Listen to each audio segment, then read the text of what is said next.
사도행전 제9장 19절부터 30절까지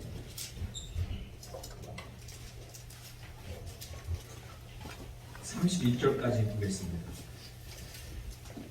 신약성경 203쪽 사도행전 9장 18절부터 31절까지 한 절씩 교대 읽고 마지막 편을 같이 읽겠습니다. 즉 19절부터입니다. 음식을 먹으며 감감해지니라. 사울이 다메섹에 있는 제자들과 함께 며칠 있을새 듣는 사람이 다 놀라 말하되 이 사람이 예루살렘에서 이 이름을 부르는 사람을 멸하려던 자가 아니냐. 여기 온 것도 그들을 결박하여 대제사장들에게 끌어가고자 함이 아니냐 하더라. 사울은 이날도 예수를 그리스도라 증언하여 다메섹에 사는 유대인들을 당혹하게 하니라. 여러 날이 지나매 유대인들이 사울 죽이기를 공모하더니 그 계도가 사울에게 알려지니라. 그들이 그를 죽이려고 밤낮으로 성까지 지키거라. 그의 제자들이 밤에 사울을 광주리에 담아 성벽에서 달아 내리니라. 사울이 예루살렘에 가서 제자들을 살리고자 하나 두려워하여 그 앞에서 보지 아니하니. 바나바가 데리고 사도들에게 가서 그가 길에서 어떻게 주를 보았는지와 주께서 그에게 말씀하신 일과 다메섹에서 그가 어떻게 예수의 이름으로 담대히 말하였는지를 전하니라. 사울이 제자들과 함께 있어 예루살렘에 집중하며 또 예수의 이름으로 담대히 말하고 헬라파 유대인들과 함께 말하며 변론하니 그 사람들이 죽이려고 힘쓰거늘 형제들이 알고 바리새인들을 내리고 여기로 다소로 보내니라. 그리하여 온 유대와 갈릴리와 사마리아 교회가 평안히 평안하여 든든히 서가고 주를 경외함과 성령의 위로로 진행하여 수가 더 많아지니라. 아멘.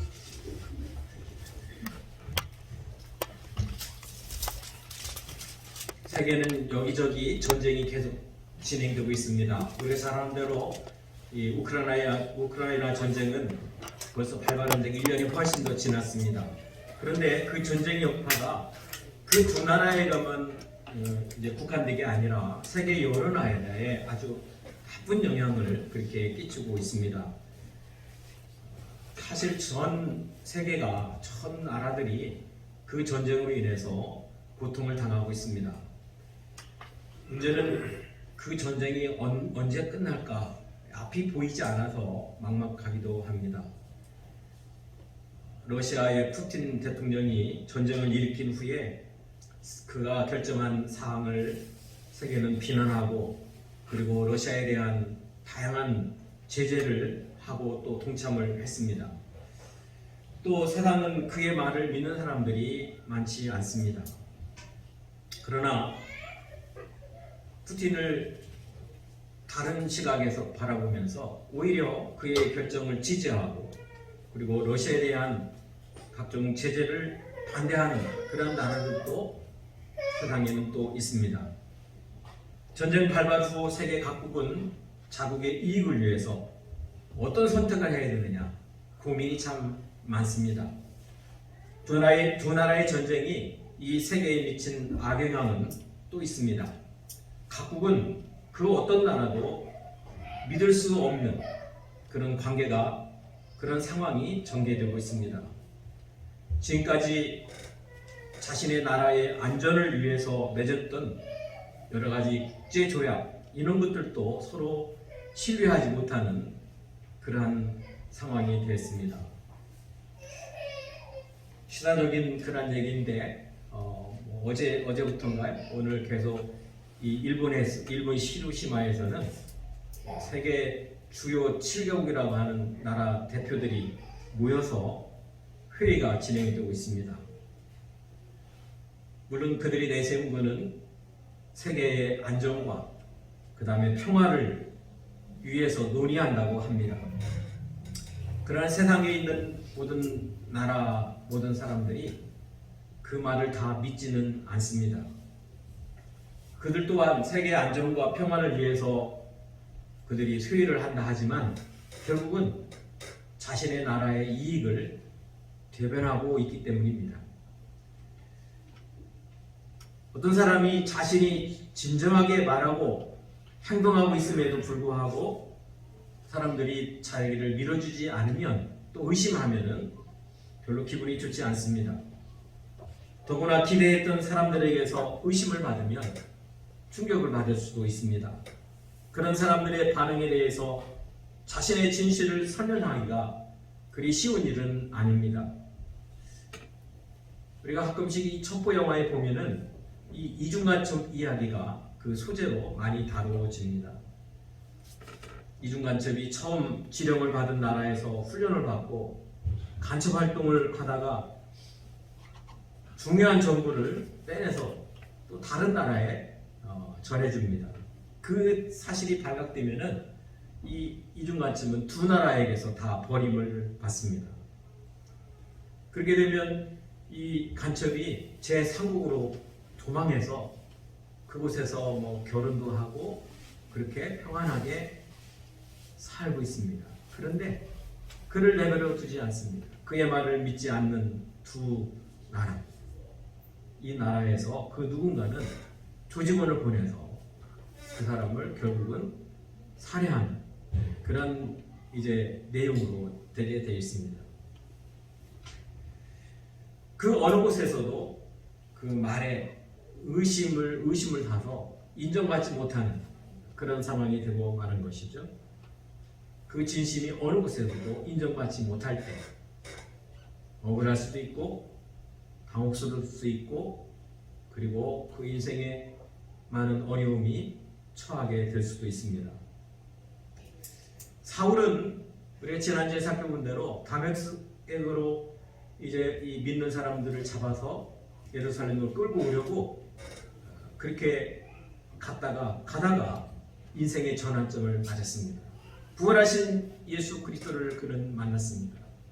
그리고 3일 동안 식음을 전폐하고 말도 못하고 보지도 못하고 있을 때 성령께서 보내신 아나니아가 그에게 안수하고 성령께서 역사하셔서 그리고 드디어 그가 눈을 뜨게 되고 보게 되었습니다. 그의 눈에서 비늘 같은 것이 떨어져서 보게 되었다. 바로 성령의 역사로 말미암아 그는 다시 이제 회복을 하게 되었다. 그런 뜻입니다. 그는 곧바로 아나니아로부터 세례를 받았습니다. 이제 그는 더 이상 옛사람이 아닙니다. 그는 과거의 죄에 대해서 예수와 함께 죽었고 새로운 사람으로 거듭난 예수의 증인이 되었습니다. 예수님께서 그를 부르시고 말씀하신 대로 이제는 예수의 이름을 증거하는 예수님의 그릇이 되었습니다. 그러나 그가 예수를 박해하는 자에서 이제는 예수를 증거하는 전도자로 사는 것이 결코 쉽지는 않았습니다. 예루살렘 교회와 성도들을 박해했던 사울입니다. 그 사실을 잘 알고 있던 초대교회 성도들이 이 사울의 극적인 변화를 받아들이기가 그렇게 쉬운 일은 아니었습니다. 사울은 회심했지만 제자들은 그를 믿지 않았습니다.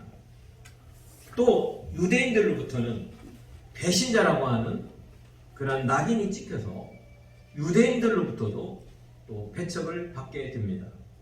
제자들의 의심은 회심한 사울에게 가슴 아픈 일이 될 수도 있습니다. 쉽지 않은 회심이었기에 이제 같은 신앙을 가졌으므로 제자들로부터 따뜻한 환대를 기대할 수도 있었을 겁니다. 그러나 그렇지 않았습니다. 그런데 사울은 회심한 사울은 유대인들로부터 배척을 당하고 또 예수님의 제자들로부터 또 성도들로부터 인정을 받지 못하고 의심을 여전히 받고 있음에도 불구하고 그는 힘있게 그것에 주저하지 않고 바로 예수를 증거하는 그런 예수님의 증인이 된 줄 믿습니다. 오늘 우리가 예수 그리스도라 증거하는 이 사울을 오늘 말씀을 통해서 저와 여러분도 만날 수 있기를 바랍니다. 아멘. 그리고 우리의 마음속에도 예수를 계속해서 그 어떤 상황에서 사람들이 믿어주지 않는다 할지라도 예수를 증거하는 그러한 예수님의 그릇이 되기를 축복합니다. 사울이 회심한 후에 맨 먼저 예수를 증언한 것은 바로 다메섹입니다. 사울이 회심한 직후에 다메섹에 있는 예수 믿는 이 예수님의 제자들과 같이 그곳에서 지냅니다. 그는 다메섹에 있는 유대인의 회당을 두루 다니면서 그리고 복음을 전파합니다. 그는 회심한 직후에 얼마 되지 않았습니다. 3일 만에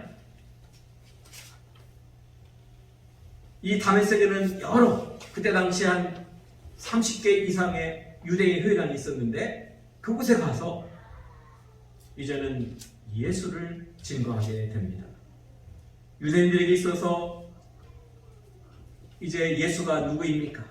예수는 하나님의 아들이라고 그렇게 외쳤다가 하나님을 모독하는, 우리가 이제 소위 신성 모독죄라고 하죠. 하나님을 모독하는 그런 발언을 했다고 해서 예수님이 십자가에 못 박혀 죽었습니다. 유대인들에 의해서 그렇게 처형이 됐습니다. 그런데 바울이 이 유대인의 회당에 가서 맨 먼저 예수를 증언할 때 외친 말씀이 무엇입니까? 따라합니다. 예수는 하나님의 아들이시다. 하나님의 아들이시다. 그렇게 외쳤습니다. 유대인의 회당에 가서 예수가 바로 하나님의 아들이다. 아니, 유대인들이 하나님의 아들이라 그렇게 이 스스로 말한 예수를 신성 모독죄로 죽였는데 사울이 와서 그 예수가 하나님의 아들이라고 똑같이 외치고 있습니다. 회심 전에 이 사울도 이 예수님을 믿지 않았습니다. 하나님의 아들이라는 사실, 그 말을 들었을 때 분노를 일으켜서 예수 믿는 사람들을 박해한 그런 사람입니다. 그런 사울이 부활하신 예수님을 만나고 성령의 충만을 받자 이제는 정반대로 급변했습니다. 오히려 예수님을 십자가 처형의 죄목으로 삼았던 하나님의 아들 되심을 다메섹에 있는 유대인들에게 전파하고 있습니다. 그는 3일 동안 식음을 전폐하고 있는 동안에 깊은 묵상을 통해서 회심을 했습니다.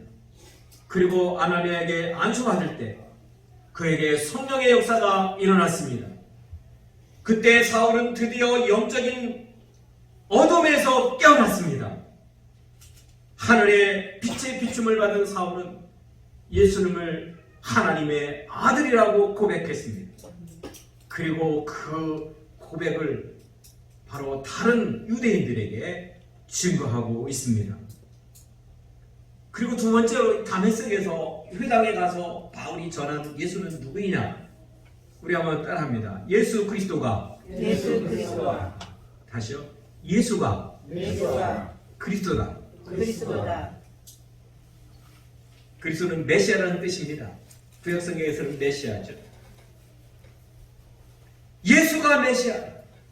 예수가 우리가 수천 년 동안 우리 조상 때부터 구원자로 기다리고 있던 그 메시아, 우리의 구원자, 그가 바로 예수다.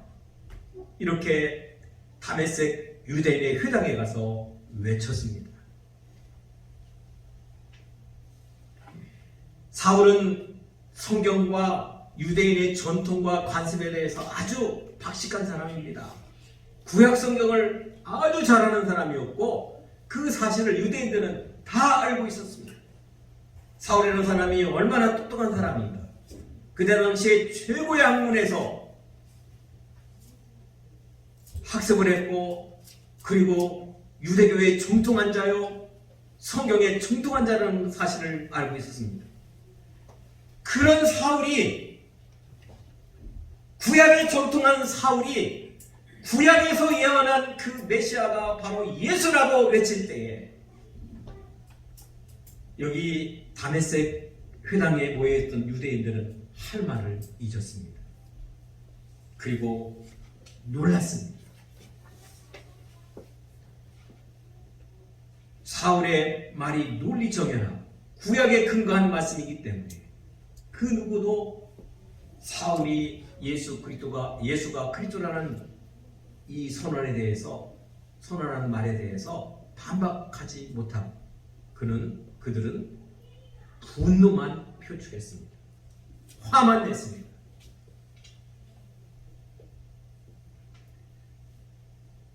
유대인들은 자신들을 전도하는 사울의 말을 듣고 다 놀랍니다.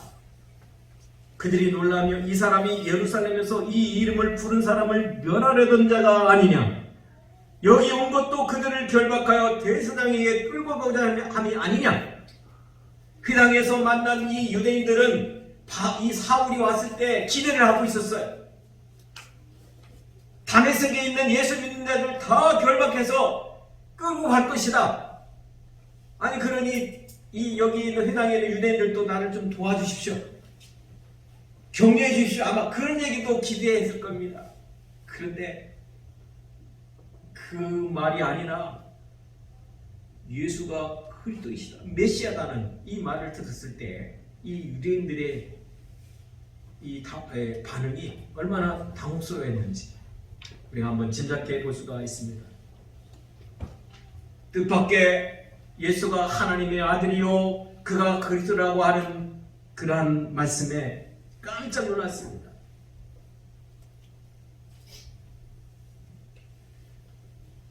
그리고 도무지 믿겨지지 않았습니다.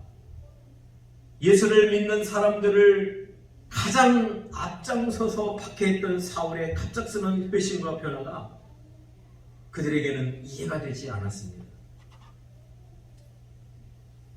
그러나 사울은 유대인들이 놀라고 의심했지만 예수님에 대한 믿음이 더욱 강해져서 예수를 그리스도라고 선포했습니다. 성령께서 그와 함께 하셨고 구약의 예언이 예수님을 통해 성취되었다는 사실이 그에게는 큰 힘이 되었습니다. 예수 믿는 사람들을 박해했던 사울입니다.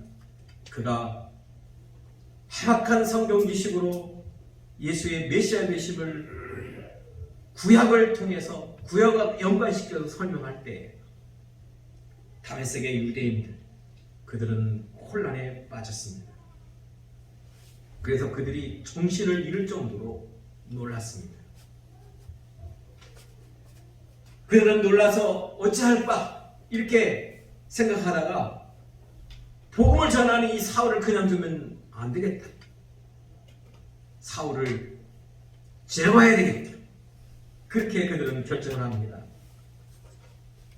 여러 날이 지난 때입니다.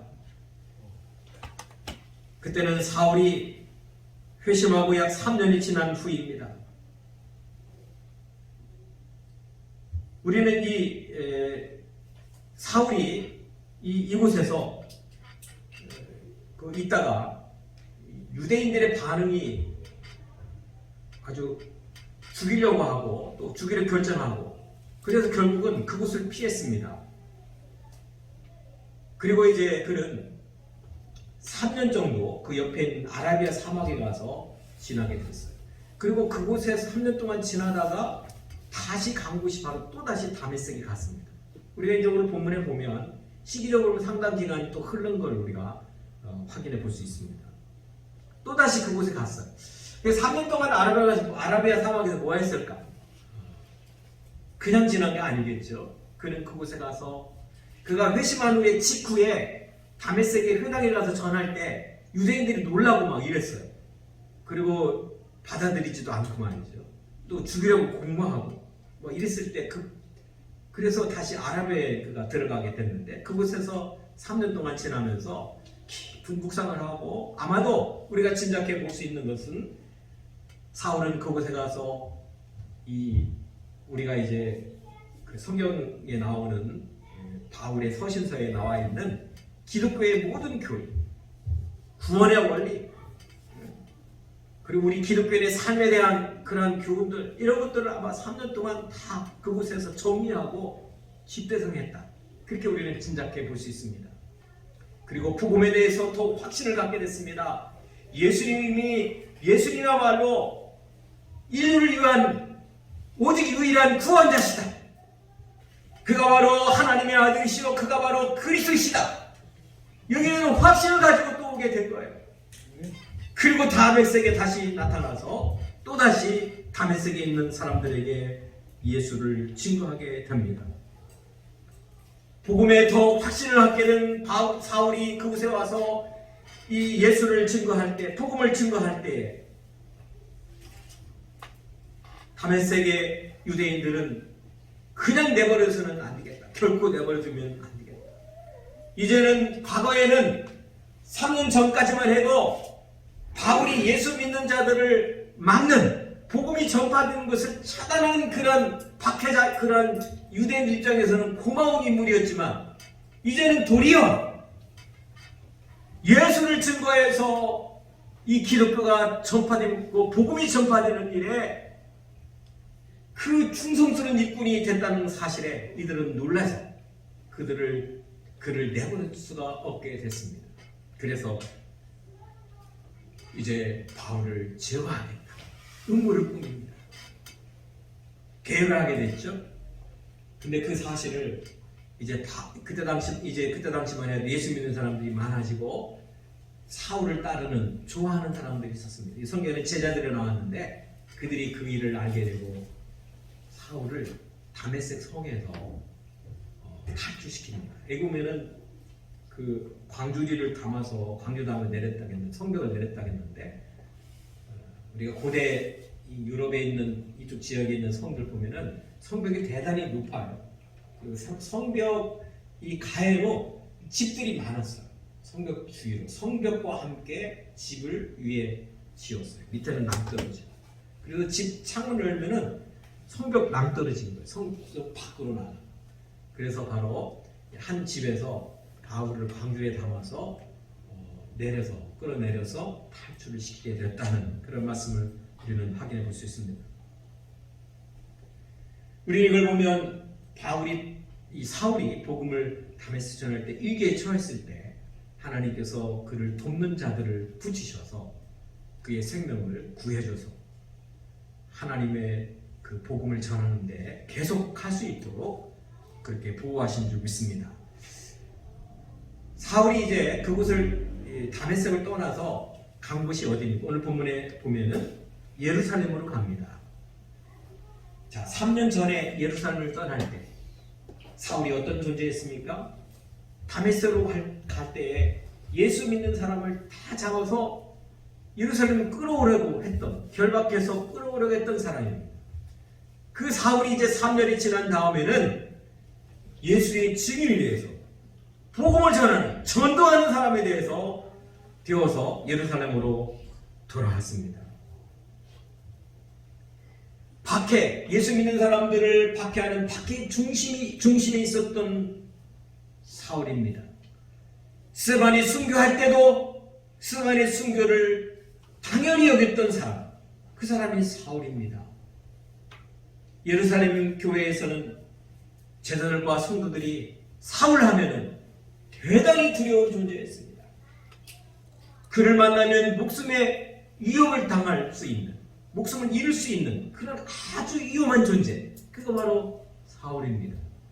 그런데 그가 3년이 지나서 예루살렘 교회로 왔습니다. 사울이 와서 처음 한 일이 뭡니까? 제자들과 서로 교제를 한 거예요. 왜 그랬을까요?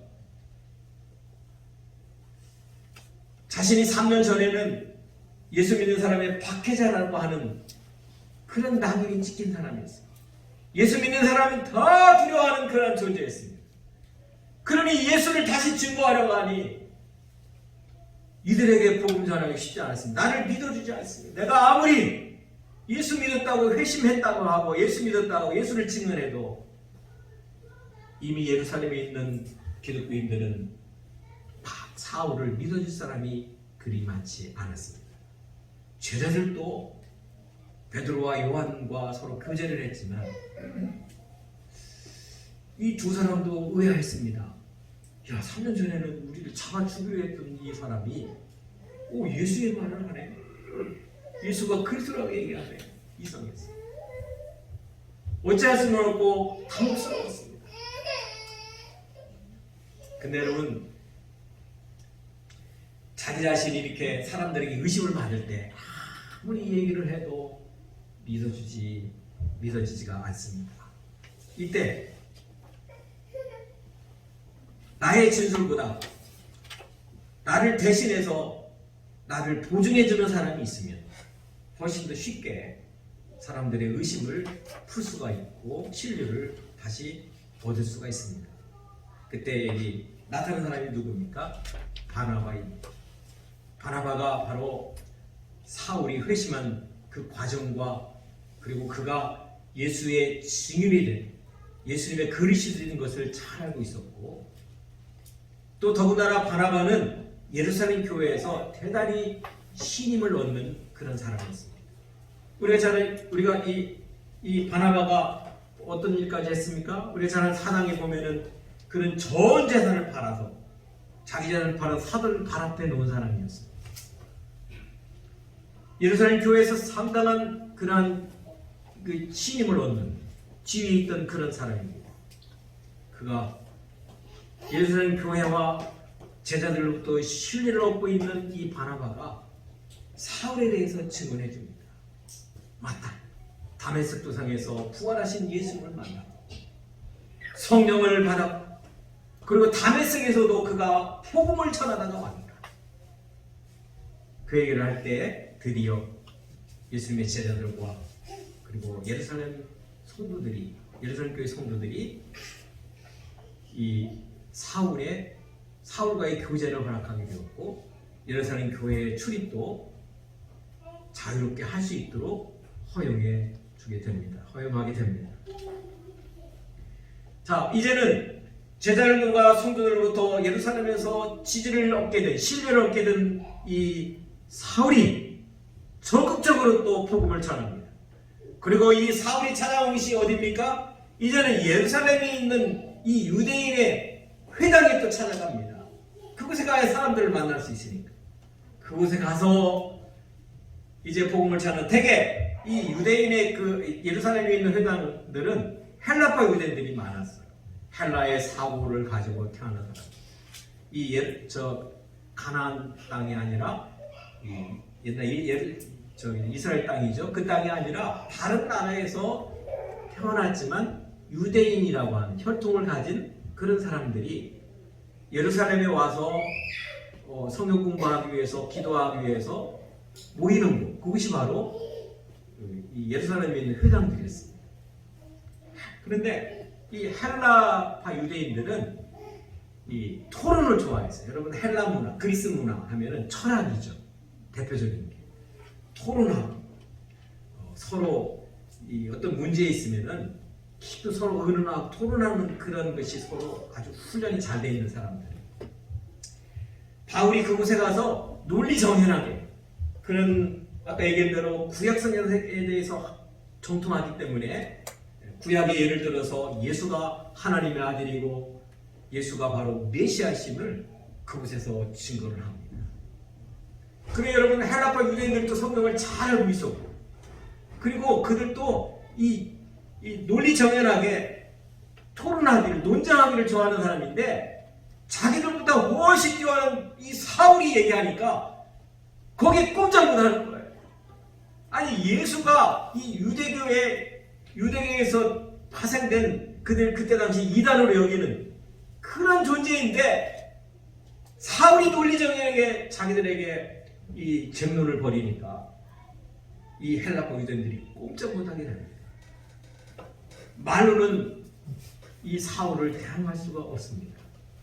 그러니 분노만 일어나게 됩니다. 그런 이야기가 이제 9장 29절부터 쭉 나와 있습니다. 그래서 이 예루살렘에 있는 헬라파 유대인들도 사울을 또 그냥 두면 안 되겠구나 해서 또다시 사울을 죽이려고 우물을 끓입니다. 사울이 가는 곳마다 다 지리밭이에요. 이렇게. 그 사실을 알게 된 이 예루살렘 교회와 성도들은 그에게 또 도움을 줍니다. 예루살렘 성 밖으로 그를 이제 안내를 하고, 그리고 그를 이제 가이사를 거쳐서 사울의 원래 고향인 다소로 피신시켜 줍니다. 사울이 교회를 박해할 때만 해도 예루살렘 교회의 제자들에게 교제를 청한다는 상상할 수 없는 일이었습니다. 하지만 회심한 사울은 겸손하게 제자들과 사귀고자 합니다. 예루살렘 교회에서도 자신의 회심을 인정받고 예수의 증인이 되고자 하는 그러한 열망이 사울에게 있었기 때문에 3년전과는 완전히 다르게 오히려 제자들에게 겸손히 교제를 청했습니다. 사울의 진심이 성도들에게 전달되었습니다. 그리고 사울이 헬라파 유대인으로부터 목숨의 위협을 받게 되자 이제는 예루살렘 교회의 성도들이 사울을 도와서 사울의 도움이 되어서 그의 목숨을 이제 건져주기 위해서 그를 피신시켜 주었습니다. 전도자 사울은 다소에서 상당 기간 깊은 묵상과 기도와 말씀 연구로 신앙은 더욱 성숙되어 갔습니다. 그곳에서 이방 선교를 위한 예수님의 그릇으로 더욱더 숙련돼 갔습니다. 익어갔습니다. 한편 당시 유대와 갈릴리와 사마리아와 여러 지역의 교회에 대해서 성경은 언급해 줍니다. 31절에 보면 평안하여 든든히 서가고 주를 경외함과 성령의 유로로 진행하여 수가 더 많아지리라. 우리 한번 따라합니다. 수가 더 많아지리라. 수가 더 많아지리라. 여러분 아멘을 크게 하시고 이러한 놀라운 역사가 우리 교회에게도 임하기를 바랍니다. 아멘. 이렇게 여러분 마음속에 다짐하세요. 성령께서 함께 하셔서 성령의 위로가 함께 하셔서 유대와 갈릴리와 사마리아 지역에 있는 많은 교회들이 수가 많아지고 성도의 수가 많아진 줄 믿습니다. 아멘. 교회가 급격히 팽창하고 교인들의 수가 많아진 이유를 두 가지로 얘기합니다. 하나는 주를 경외함이 있었습니다. 또 하나는 성령의 위로 때문입니다. 현대교회도 마찬가지입니다.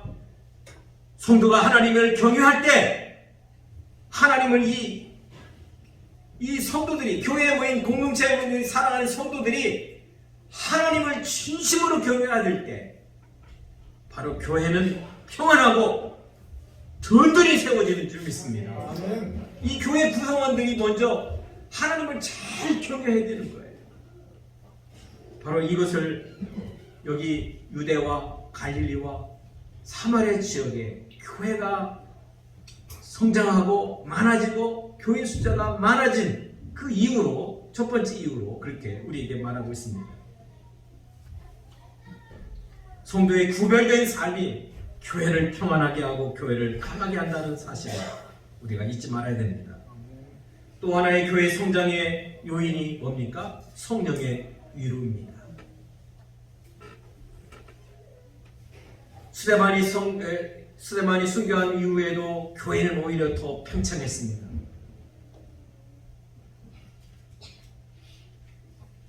스데반이 순교한 이후에 교인들은 다 뿔뿔이 흩어졌지만 그러나 복음은 더 많은 곳에 퍼지게 되었고 그리고 교회는 더 많아졌고 든든히 세워졌습니다.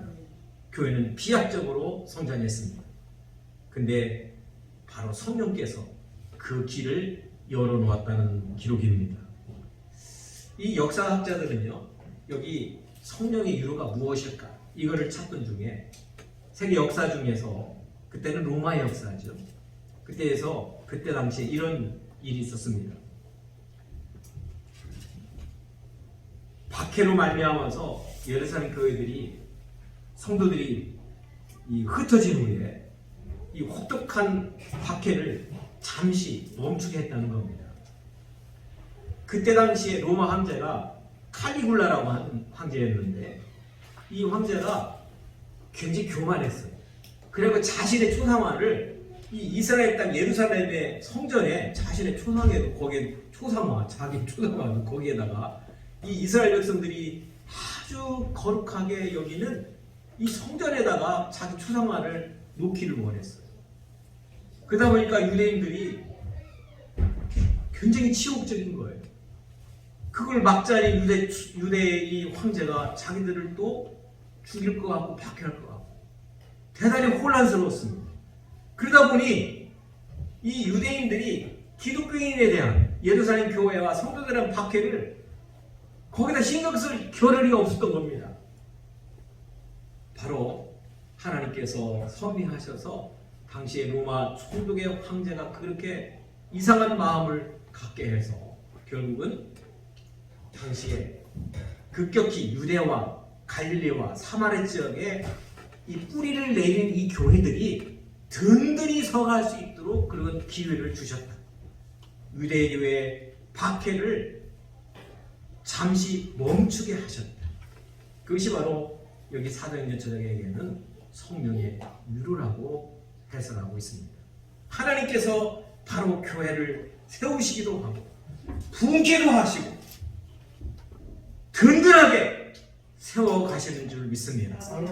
저 여러분도 이러한 놀라운 성령 역사를 기대하면서 성령님께 우리 교회의 부흥을 늘 기도할 수 있기를 바랍니다. 성령의 도우심을 청할 수 있기를 바랍니다. 또 여러분의 신앙도 우리 교회도 든든하게 뿌리를 내리고 어떠한 어려움에서도 든든히 서갈 수 있는 교회가 되도록 성령께서 도우시고 역사하시고 그렇게 기도하는 저와 여러분 되시고 그리고 그러한 열매를 맺는 우리 사랑하는 안디옥 교회가 되기를 축복합니다.